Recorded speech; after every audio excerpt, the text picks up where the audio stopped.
Assalamualaikum warahmatullahi wabarakatuh. Saya Rinanda Putri, NIM 12402183335 dari jurusan Ekonomi Syariah, Fakultas Ekonomi dan Bisnis Islam.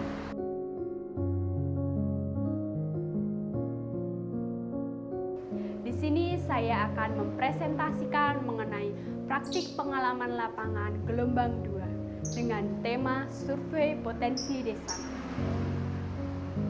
Karena Tulungagung merupakan suatu wilayah yang memiliki potensi usaha ekonomi yang bisa dikatakan maju, Tulungagung merupakan daerah penghasil marmer terbesar yang sudah menembus pasar dunia. Ini menjadikan Tulungagung sebagai salah satu daerah di Provinsi Jawa Timur yang memiliki potensi bisnis yang sangat menjanjikan.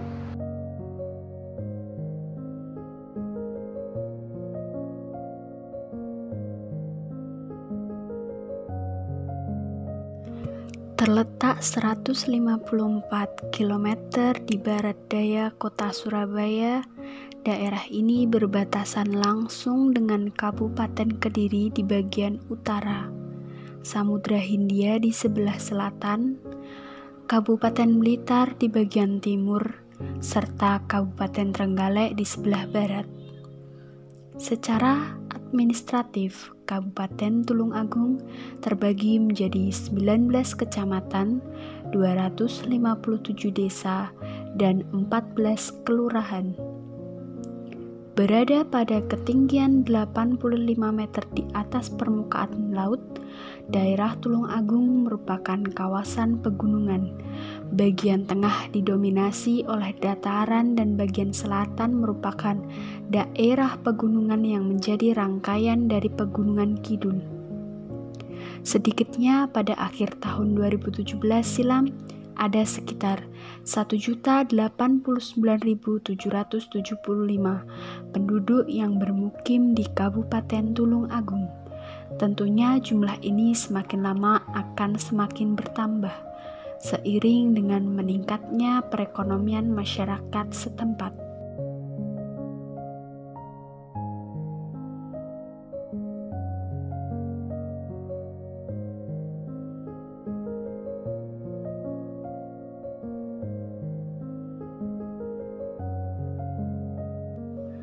Kali ini terkait dengan ekonomi usaha menengah, terdapat salah satu bisnis usaha yang sangat berpotensi untuk dikembangkan dan bisa membantu meningkatkan perekonomian dari mulai masyarakat sekitar sampai masyarakat luas. Usaha ini bergerak di bidang produksi makanan, yaitu tepatnya usaha kerupuk cap ambar 2.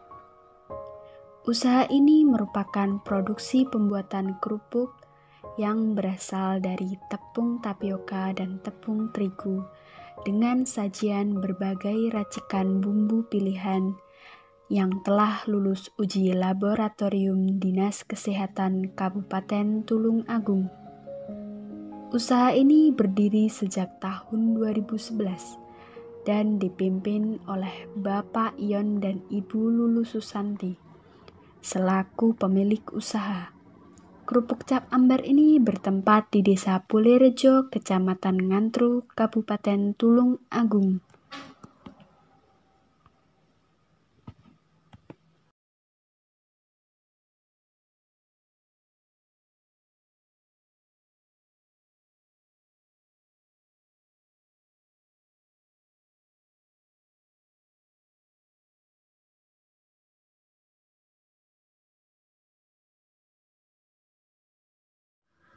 Pada awalnya, Bapak Ion selaku pemilik usaha sebelum tahun 2011 telah bekerja mengikuti usaha milik orang lain.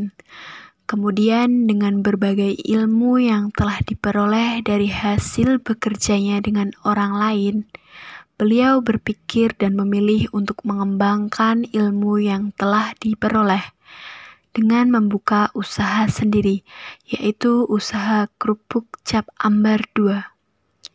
Dari ilmu yang telah diperoleh ini di bidang usaha, kemudian beliau kembangkan dan beliau melakukan proses pembuatan kerupuk yang awalnya hanya dilakukan dan dipasarkan oleh sang pemilik usaha sampai akhirnya bisa memiliki karyawan untuk dipekerjakan.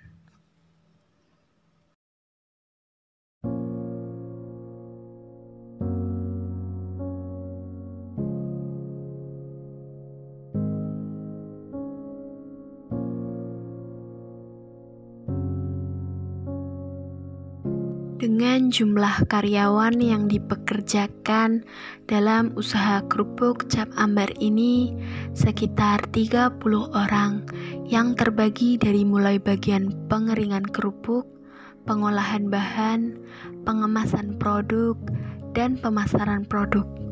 Untuk proses pengeringan ini menggunakan sinar matahari secara langsung dengan tujuan untuk penyempurnaan kerupuk agar lebih mudah untuk digoreng, sehingga setiap hari bisa memproduksi sampai 200 kg kerupuk krecek yang belum siap dikonsumsi.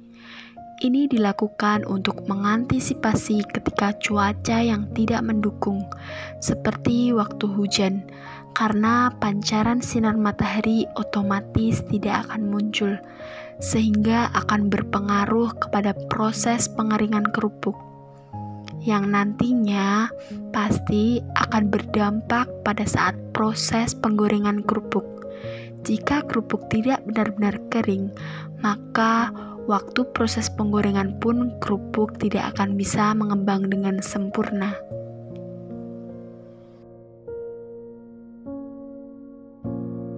Pemasaran yang dilakukan oleh usaha kerupuk Cap Ambar 2 ini melalui agen, reseller, sales, dan penjual makanan lainnya seperti warung maupun toko kelontong. Ini dilakukan setiap hari dengan mengeluarkan 600 bal produk kerupuk untuk didistribusikan.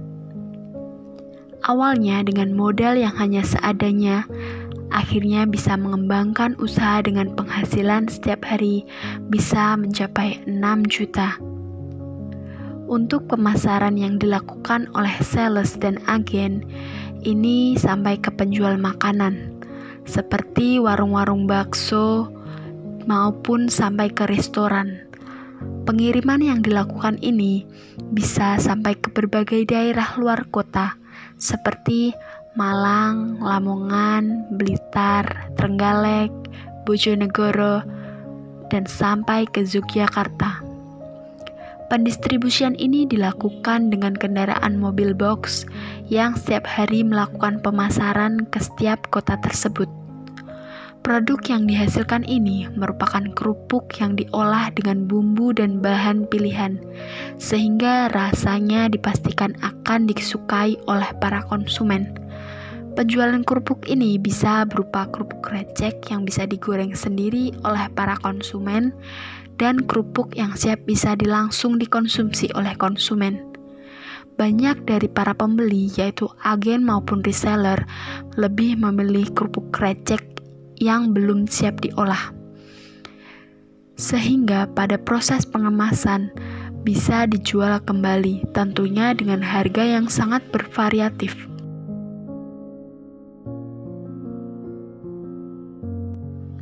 Sehubungan dengan strategi pemasaran yang dilakukan untuk meningkatkan pertumbuhan produksi usaha dalam penjualan, maka pemasaran merupakan inti dari proses produksi untuk mempertahankan kelangsungan hidup perusahaan dalam persaingan usaha yang semakin ketat.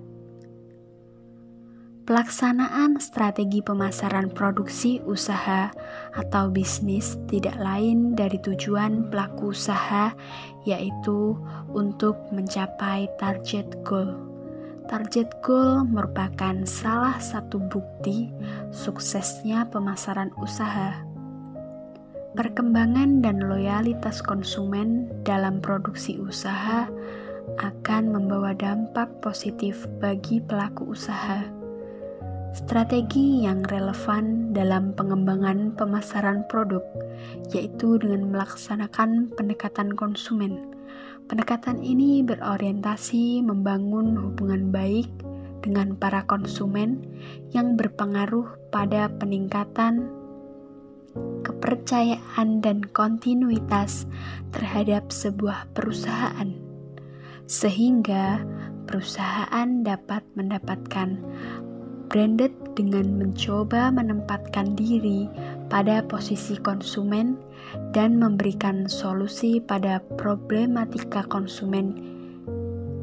Pendekatan konsumen merupakan tindak lanjut pelaku usaha dalam membangun mitra bisnis untuk mengetahui karakter dan kebutuhan konsumen.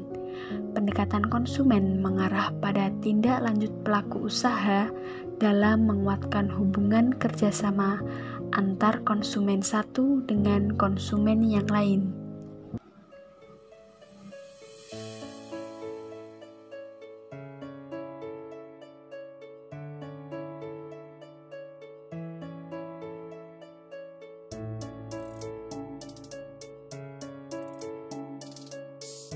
Banyaknya usaha yang saat ini muncul, baik dari bidang jasa maupun barang, merupakan salah satu bukti bahwa industri saat ini sedang berkembang. Untuk itu diperlukan kebijakan dan peranan pemerintah untuk meningkatkan dan mengarahkan usaha, baik dari usaha mikro, kecil, sampai usaha menengah, untuk mengarahkan dan mengembangkan kemampuan usahanya menjadi usaha yang tangguh, mandiri, serta berkembang, agar bisa andil dalam meningkatkan peranan usaha dalam pembentukan produk nasional, perluasan kesempatan kerja dan usaha, meningkatkan ekspor, serta meningkatkan dan memeratakan pendapatan untuk mewujudkan dirinya sebagai tulang punggung untuk memperkukuh struktur perekonomian nasional. Sekian laporan praktik pengalaman lapangan gelombang 2 dari saya. Terima kasih untuk pihak yang terkait, yaitu Fakultas Ekonomi Bisnis Islam, Universitas Islam Negeri Syed Alia Rahmatullah Tulung Agung, dan untuk pihak yang terkait dari lembaga, usaha kerupuk cap Ambar 2, dan untuk pihak terkait lainnya. Wassalamualaikum warahmatullahi wabarakatuh.